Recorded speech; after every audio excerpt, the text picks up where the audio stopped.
जिंदगी में अक्सर परिस्थितियां आती जाती रहती है, लेकिन जब जब ये हमारे विपरीत होती है तो इसका सामना करने के लिए हमें चाहिए होती एक छोटी सी प्रेरणा, जो कि हमें बड़ी से बड़ी परिस्थिति से निकाल ले जाती है। और आज एक ऐसी ही प्रेरणा आपको मिलने वाली है। आइए जानते हैं कहानी प्रेरणा, जिसे लिखा है मुंशी प्रेमचंद जी ने। मेरी क्लास में सूर्य प्रकाश से ज्यादा बदमाश कोई लड़का न था, बल्कि यूं कहो कि स्कूल के 10 सालों में मुझे ऐसी अजीब प्रकृति के स्टूडेंट से सामना न पड़ा था। चालबाजी में उसकी जान बसती थी। टीचरों को बनाने और चिढ़ाने, मेहनती बालकों को छेड़ने और रुलाने में उसे मजा आता था। ऐसी ऐसी चालें चलता था, ऐसे ऐसे फंदे डालता, ऐसे ऐसे जाल बांधता कि देखकर आश्चर्य होता था। गुटबाजी का आदमी था, बदमाशों की एक फौज बना ली थी और उसके आतंक से स्कूल पर शासन करता था। चीफ डायरेक्टर का आदेश टल जाए, मगर क्या मजाल कि कोई उसके हुक्म को न माने। स्कूल के चपरासी और अर्दली उससे थरथर कांपते थे। इंस्पेक्टर का मुआयना होने वाला था। चीफ डायरेक्टर ने हुक्म दिया कि लड़के तय समय से आधा घंटा पहले आ जाएं। मतलब ये था कि लड़कों को मुआयने के बारे में कुछ जरूरी बातें बता दी जाए। मगर 10 बज गए। इंस्पेक्टर साहब आकर बैठ गए और मदरसे में एक लड़का भी नहीं। 11 बजे सब स्टूडेंट इस तरह निकल पड़े जैसे कोई पिंजरा खोल दिया गया हो। इंस्पेक्टर साहब ने रिपोर्ट में लिखा, डिसिप्लिन बहुत खराब है। प्रिंसिपल साहब की किरकिरी हुई, टीचर बदनाम हुए और यह सारी शरारत सूर्य प्रकाश की थी। मगर बहुत पूछताछ करने पर भी किसी ने सूर्य प्रकाश का नाम तक न लिया। मुझे अपनी स्कूल चलाने के तरीके पर गर्व था। ट्रेनिंग कॉलेज में इस बारे में मैं मशहूर था, मगर यहां मेरा सारा स्कूल चलाने का तरीका जैसे जंग खा गया था। कुछ अक्ल ही काम न करती कि शैतान को कैसे सही रास्ते पर लाए। कई बार टीचरों की बैठक हुई, पर यह मामला न सुलझा। नए पढ़ाने के ढंग के अनुसार मैं सजा देने के खिलाफ था, मगर यहां हम इस नीति से सिर्फ इसलिए दूर रहते थे कि कहीं इलाज से भी बीमारी लाइलाज न हो जाए। सूर्य प्रकाश को स्कूल से निकाल देने का सुझाव भी दिया गया, पर इसे अपनी नाकामी का सबूत समझकर हम इस तरीके का इस्तेमाल करने की हिम्मत न कर सके। 20-22 अनुभवी और पढ़ाई लिखाई के जानकार एक 12-13 साल के बदमाश बच्चे का सुधार न कर सके। यह ख्याल बहुत ही निराशाजनक था। यूं तो सारा स्कूल उससे बचाव बचाव करता था, मगर सबसे ज्यादा मुसीबत में मैं था, क्योंकि वह मेरी क्लास का स्टूडेंट था और उसकी शरारतों का नतीजा मुझे भोगना पड़ता था। मैं स्कूल आता तो हरदम यही खटका लगा रहता था कि देखे आज क्या मुसीबत आती है। एक दिन मैंने अपनी मेज की दराज खोली तो उसमें से एक बड़ा सा मेंढक निकल पड़ा।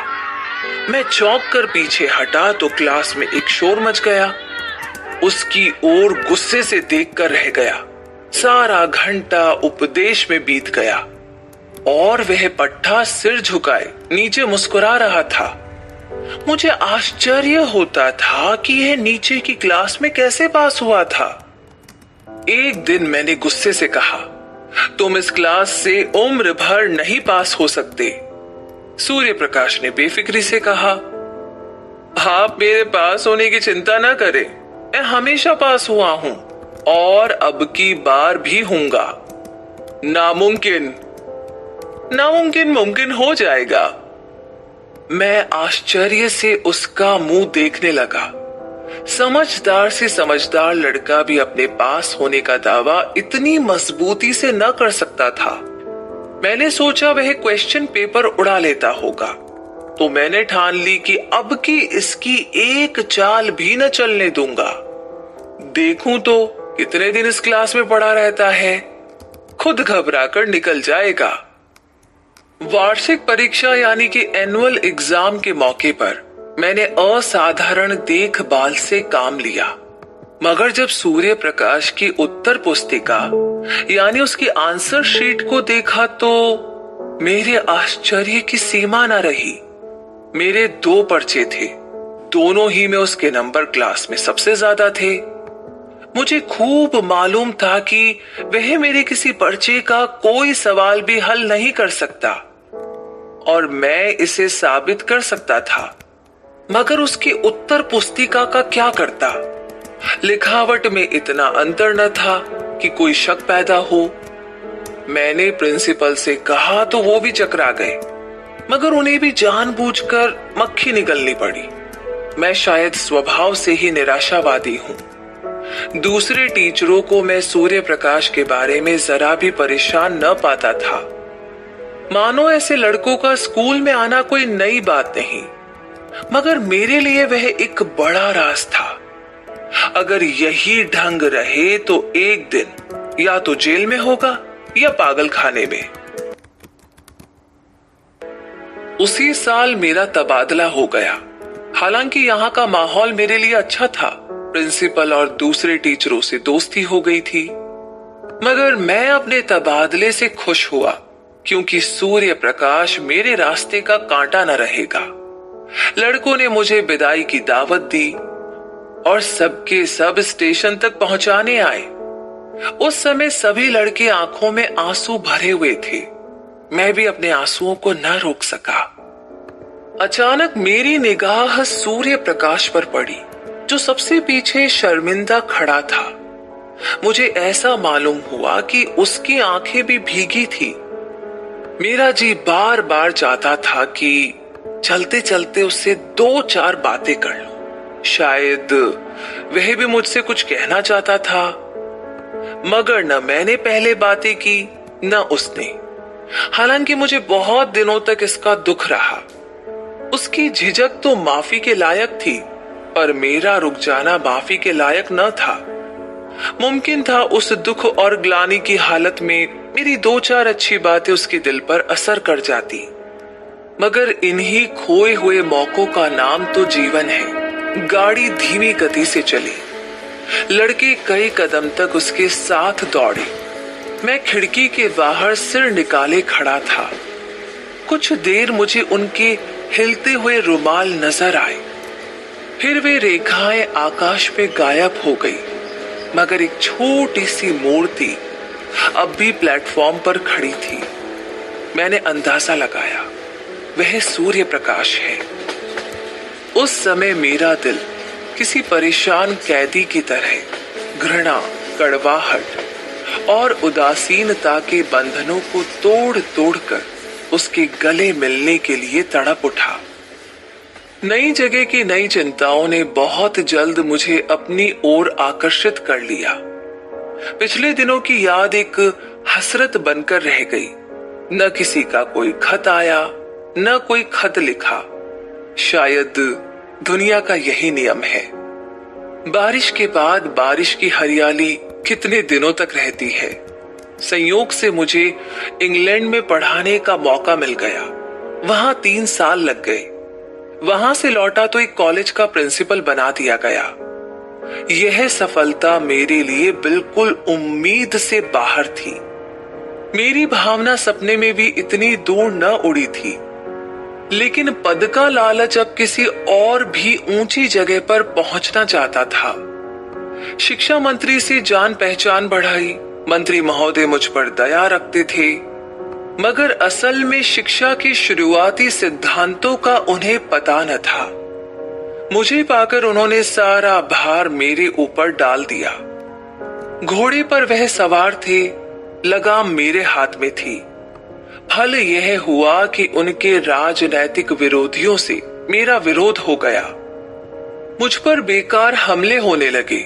मैं सिद्धांत रूप से अनिवार्य शिक्षा का विरोधी हूं। मेरा ख्याल है कि हर एक इंसान की उन विषयों में ज्यादा आजादी होनी चाहिए जिनका उससे सीधा रिश्ता है। मेरा ख्याल है कि यूरोप में अनिवार्य शिक्षा की जरूरत है, भारत में नहीं। भौतिकता पश्चिमी सभ्यता का मुख्य हिस्सा है। वहां किसी काम की प्रेरणा आर्थिक लाभ के आधार पर होती है। जिंदगी की जरूरत ज्यादा है, इसलिए जीवन की लड़ाई भी ज्यादा बड़ी है। माता पिता भोग के लालच में बच्चों को जल्द से जल्द कुछ कमाने पर मजबूर करते हैं, इसकी जगह कि वह शराब छोड़कर 4 पैसे रोज की बचत कर ले। वे अपने नाजुक बच्चों को 4 पैसे की मजदूरी करने के लिए दबाएंगे। किंतु भारतीय जीवन में सात्विक सरलता है।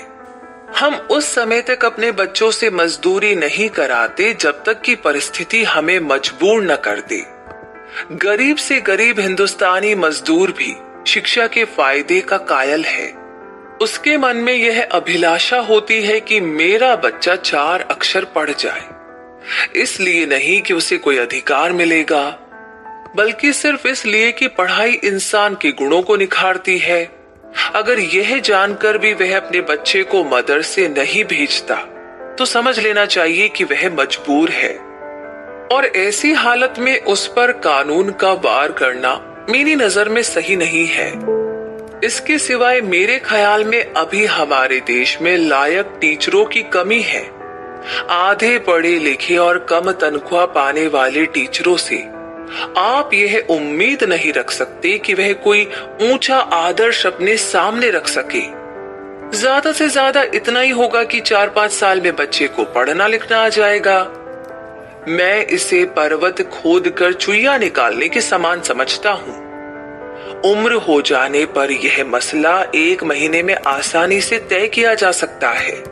मैं अनुभव से कह सकता हूँ कि जवानी जितना हम 1 महीने में सीख सकते हैं, उतना बचपन में 3 साल में भी नहीं सीख सकते। फिर खामखा बच्चों को स्कूल में कैद करने से क्या लाभ? मदरसे के बाहर रहकर उसे साफ हवा तो मिलती, प्राकृतिक अनुभव तो होते। स्कूल में बंद करके तो आप उसके मानसिक और शारीरिक दोनों रचनाओं की जड़ को काट देते हैं।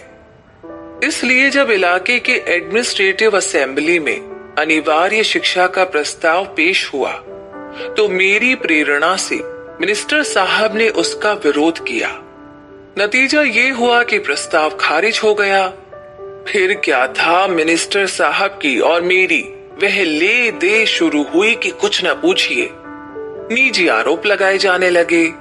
मैं कमजोर था, मुझे बलि का बकरा बनना पड़ा। मुझे देशद्रोही, उन्नति का दुश्मन और नौकरशाही का गुलाम कहा गया। मेरे कॉलेज में जरा सी भी कोई बात होती तो काउंसिल में मुझ पर वर्षा होने लगती। मैंने एक चपरासी को अलग किया। सारी काउंसिल पंजे झाड़ कर मेरे ही पीछे पड़ गई। आखिर मिनिस्टर साहब को मजबूर होकर उस चपरासी को फिर से रखना पड़ा। यह अपमान मेरे लिए सहन करने लायक न था। शायद कोई भी इसे सहन न कर सकता।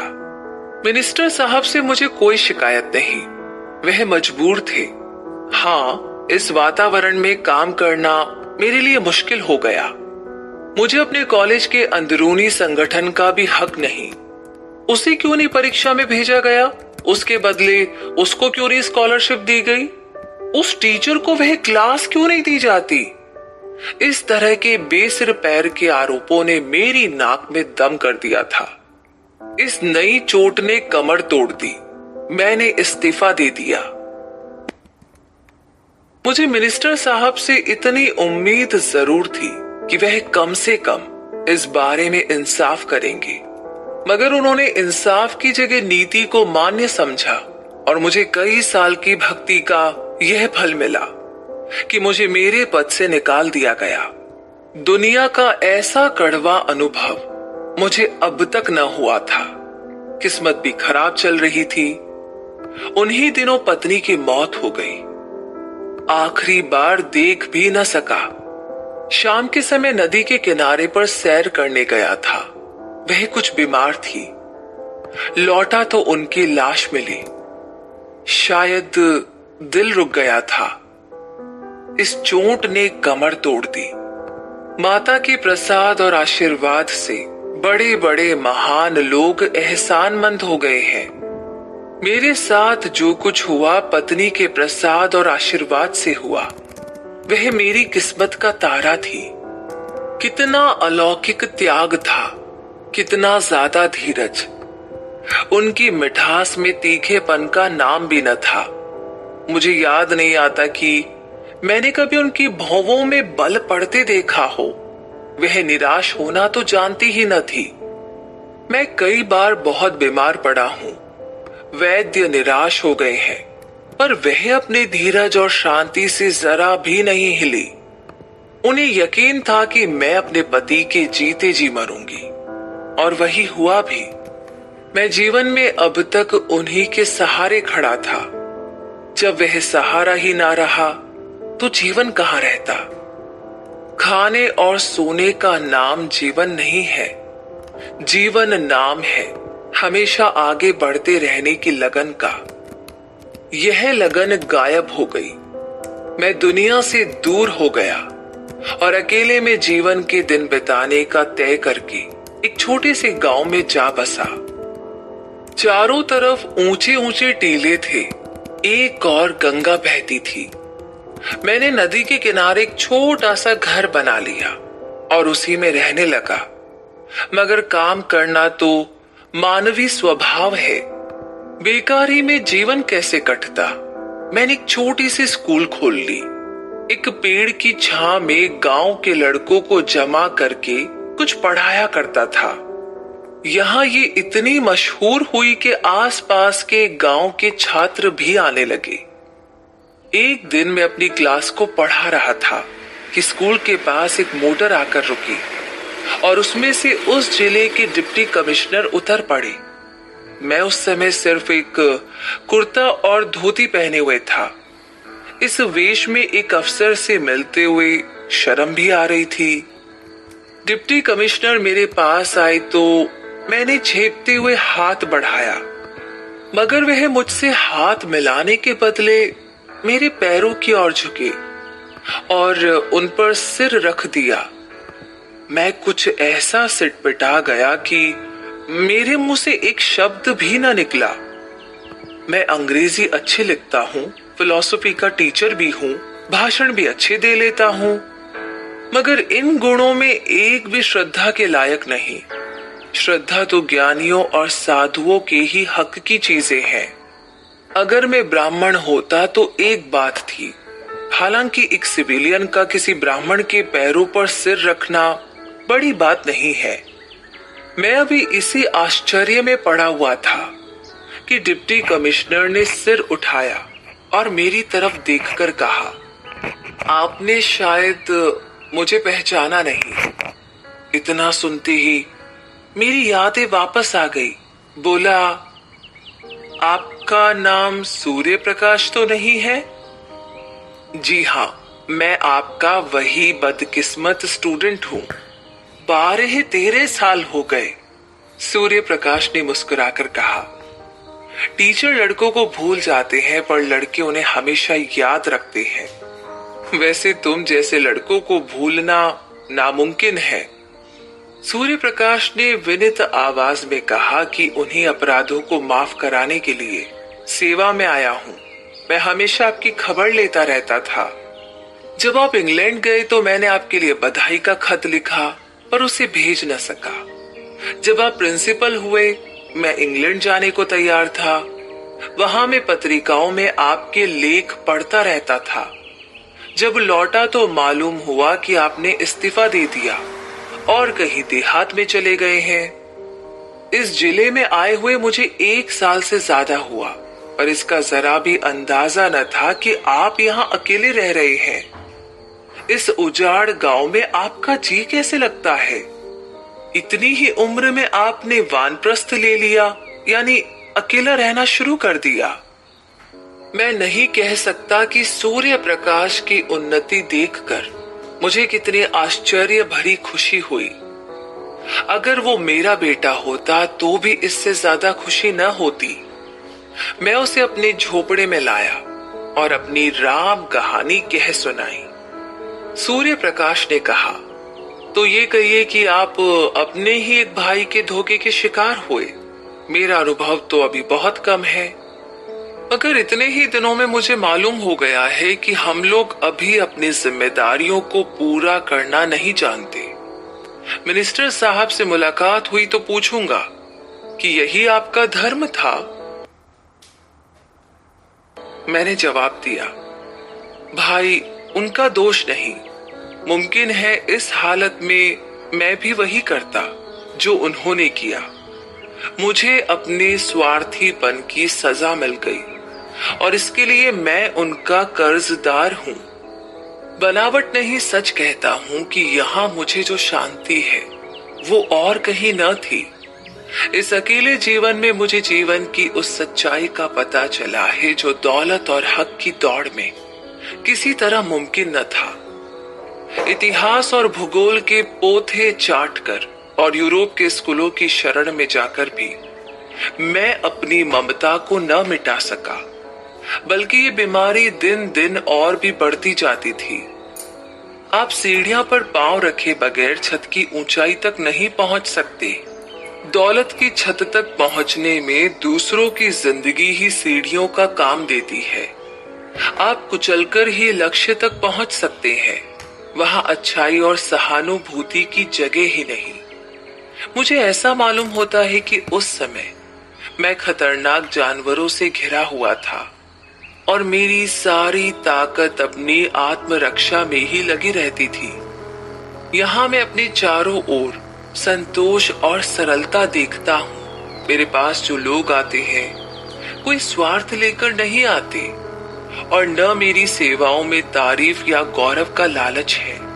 यह कहकर मैंने सूर्य प्रकाश के चेहरे की ओर गौर से देखा। बनावटी मुस्कान की जगह ग्लानि का रंग था। शायद ये दिखाने आया था कि आप जिसकी तरफ से इतने निराश हो गए थे वह अब इस पद को सुशोभित कर रहा है। वह मुझसे अपनी मेहनत का बखान कराना चाहता था। मुझे अपनी भूल मालूम हुई। एक सफल आदमी के सामने सफलता की निंदा सही नहीं। मैंने तुरंत बात पलटकर कहा, मगर तुम अपना हाल तो कहो, तुम्हारा ये बदलाव कैसे हुआ? तुम्हारी शरारतों को याद करता हूं तो अब भी रोए खड़े हो जाते हैं। किसी देवता के वरदान के सिवा और तो कहीं ये वरदान नहीं मिल सकता था। बस आपका आशीर्वाद था। मेरे बहुत कहने पर सूर्य प्रकाश ने अपनी कहानी सुनानी शुरू करी। आपके चले आने के कई दिन बाद मेरे ममेरे भाई का स्कूल में दाखिला हुआ। उसकी उम्र 8-9 साल से ज्यादा न थी। प्रिंसिपल साहब उसे हॉस्टल में न लेते थे और न मामा साहब उसके ठहरने का इंतजाम कर सकते थे। उन्हें संकट में देखकर मैंने प्रिंसिपल साहब से कहा, उसे मेरे कमरे में ठहरा दीजिए। प्रिंसिपल साहब ने इसे नियम के खिलाफ बतलाया। इस पर मैंने बिगड़कर उसी दिन हॉस्टल छोड़ दिया और एक किराए का मकान लेकर के मोहन के साथ रहने लगा। उसकी माँ कई साल पहले मर चुकी थी। इतना दुबला पतला कमजोर और गरीब लड़का था कि पहले ही दिन से मुझे उस पर दया आने लगी। कभी उसके सिर में दर्द होता, कभी बुखार हो आता। आए दिन कोई न कोई बीमारी खड़ी रहती थी। इधर शाम हुई और झपकी आने लगी। बड़ी मुश्किल से खाना खाने उठता, दिन चढ़े तक सोया करता और जब तक मैं गोद में उठाकर बिठा न देता उठने का नाम न लेता। रात को अक्सर चौंक कर मेरे खटिया पर आ जाता, मेरे गले से लिपट कर सोता। मुझे उस पर कभी गुस्सा न आता। कह नहीं सकता क्यों मुझे उससे प्यार हो गया। मैं जहां पहले 9 बजे सोकर उठता था, अब सुबह से पहले उठ बैठता और उसके लिए दूध गर्म कर देता। फिर उसे उठाकर हाथ मुंह धुलाता और नाश्ता कराता। उसके स्वास्थ्य के ख्याल से रोज हवा खिलाने ले जाता। मैं जो कभी किताब लेकर न बैठता था उसे घंटों पढ़ाया करता। मुझे अपनी जिम्मेदारी का इतना एहसास कैसे हो गया, इसका मुझे आश्चर्य है। उसे कोई शिकायत हो जाती तो मेरी जान निकल जाती। डॉक्टर के पास दौड़ता, दवाएं लाता और मोहन की खुशामद करके दवा पिलाता। हमेशा ये चिंता लगी रहती थी कि कोई बात उसकी इच्छा के खिलाफ ना हो जाए। इस बेचारे का यहाँ मेरे सिवा दूसरा कौन है? मेरे बदमाश दोस्तों में से कोई उसे चिढ़ाता या छेड़ता तो मेरी त्योरियां बदल जाती थी। कई लड़के तो मुझे बूढ़ी दाई कहकर चिढ़ाते थे, पर मैं हंसकर टाल देता था। मैं उसके सामने एक गलत शब्द भी मुंह से न निकालता। यह शक होता था कि कहीं मेरी देखा देखी ये भी खराब न हो जाए। मैं उसके सामने इस तरह रहना चाहता था कि वह मुझे अपना आदर्श समझे, और इसके लिए ये मानी हुई बात थी कि मैं अपना चरित्र सुधारूं। वो मेरा 9 बजे सोकर उठना, 12 बजे तक मटर गश्ती करना, नई नई शरारतों के तरीके सोचना और टीचरों की आंख बचाकर स्कूल से उड़ जाना, सब खुद ब खुद जाता रहा। स्वास्थ्य और चरित्र पालन के सिद्धांतों का मैं दुश्मन था, पर अब मुझसे बढ़कर उन नियमों का रक्षक दूसरा न था। मैं भगवान का मजाक उड़ाया करता, मगर अब पक्का आस्तिक हो गया था। वह बड़े सरल भाव से पूछता, भगवान सब जगह रहते हैं तो मेरे पास भी रहते होंगे? इस सवाल का मजाक उड़ाना मेरे लिए नामुमकिन था। मैं कहता कि हाँ, भगवान तुम्हारे हमारे सबके पास रहते हैं और हमारी रक्षा करते हैं। ये तसल्ली पाकर उसका चेहरा खुशी से खिल उठता था। शायद वह भगवान की ताकत का अनुभव करने लगता था। साल ही भर में मोहन कुछ से कुछ हो गया। मामा साहब दोबारा आए तो उसे देखकर चौंक गए। आंखों में आंसू भरकर बोले, बेटा, तुमने इसको जिला लिया, नहीं तो मैं निराश हो चुका था। इसका अच्छा फल तुम्हें भगवान देंगे। इसकी मां स्वर्ग में बैठी हुई तुम्हें आशीर्वाद दे रही है। सूर्य प्रकाश की आंखें उस समय भी भर गई थी। मैंने पूछा, मोहन भी तुमसे बहुत प्यार करता होगा? सूर्य प्रकाश की भरी हुई आंखों में चाह से भरी हुई खुशी चमक उठी। बोला, वो मुझे 1 मिनट के लिए भी न छोड़ता था। मेरे साथ बैठता, मेरे साथ खाता, मेरे साथ सोता। मैं ही उसका सब कुछ था। हाय, वह दुनिया में नहीं है, मगर मेरे लिए वो अब भी उसी तरह जीता जागता है। मैं जो कुछ हूं उसी का बनाया हुआ हूं। अगर वह भगवान की तरह मुझे रास्ता दिखाने वाला न बन जाता तो शायद आज मैं किसी जेल में पड़ा होता। एक दिन मैंने कह दिया था कि अगर तुम रोज नहा न लिया करोगे तो मैं तुमसे न बोलूंगा। नहाने से वो न जाने क्यों जी चुराता था। मेरी इस धमकी का फल ये हुआ कि वो रोज सुबह नहाने लगा। कितनी ही सर्दी क्यों ना हो, कितनी ही ठंडी हवा चले, लेकिन वह नहाता जरूर था। देखता रहता था कि मैं किस बात से खुश होता हूं। एक दिन मैं कई दोस्तों के साथ थिएटर देखने चला गया। कहकर गया था कि तुम खाना खाकर सो जाना। 3 बजे रात को लौटा तो देखा कि वो बैठा हुआ है। मैंने पूछा, तुम सोए नहीं? बोला कि नींद ही नहीं आई। उस दिन से मैंने थिएटर जाने का नाम न लिया। बच्चों में प्यार की जो एक भूख होती है, वो दूध, मिठाई और खिलौनों से भी ज्यादा लत वाली, जो माँ की गोद के सामने दुनिया की दौलत की भी परवाह नहीं करती। मोहन की वह भूख कभी संतुष्ट न होती थी। पहाड़ों से टकराने वाली सारस की आवाज की तरह वह हमेशा उसकी नसों में गूंजा करती थी। जैसे जमीन पर फैली हुई लता कोई सहारा पाते ही उससे चिपट जाती है, वही हाल मोहन का था। वो मुझसे ऐसा चिपट गया था कि अलग किया जाता तो उसकी कोमल बेल के टुकड़े टुकड़े हो जाते। वह मेरे साथ 3 साल रहा और तब मेरे जीवन में रोशनी की एक लकीर डालकर अंधेरे में गायब हो गया। उस कमजोर शरीर में कैसे कैसे अरमान भरे हुए थे। शायद भगवान ने मेरे जीवन में एक सहारा पैदा करने के लिए ही उसे भेजा था। उद्देश्य पूरा हो गया तो वो क्यों रहता। गर्मियों की छुट्टी थी। 2 छुट्टियों में मोहन मेरे ही साथ रहा था। मामा जी के आग्रह करने पर भी घर न आया। अब की कॉलेज के छात्रों ने कश्मीर सफर करने का तय किया और मुझे उसका अध्यक्ष बनाया। कश्मीर सफर की अभिलाषा मुझे हमेशा से थी। इसी मौके को गनीमत समझा। मोहन को मामा जी के पास भेजकर मैं कश्मीर चला गया। 2 महीने के बाद लौटा तो मालूम हुआ कि मोहन बीमार है। कश्मीर में मुझे बार बार मोहन की याद आती थी और जी चाहता था कि लौट जाऊं। मुझे उससे इतना प्यार है, इसका अंदाजा मुझे कश्मीर जाकर हुआ। लेकिन दोस्तों ने पीछा न छोड़ा। उसकी बीमारी की खबर पाते ही मैं बेचैन हो उठा और दूसरे ही दिन उसके पास जा पहुंचा।